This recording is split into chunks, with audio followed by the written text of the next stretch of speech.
Hi, my name is Dwayne Dawson, the Executive Director of Operations for the City of Windsor. Okay, Dwayne, we're in the same location that we were 4 months ago.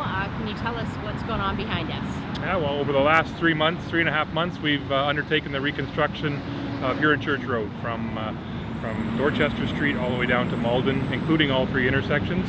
We've reconstructed the pavement completely, including curbs and sidewalks and medians, with a brand new concrete road surface for the new highway. Wait.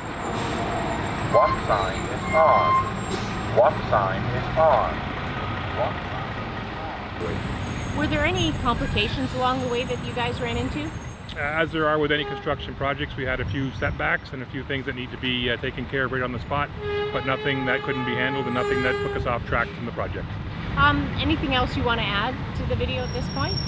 Only that I'd like to say my sincere thank you to the businesses and the traveling public that put up with the process and stayed with us and understood what we were doing and allowed our crews to work safely.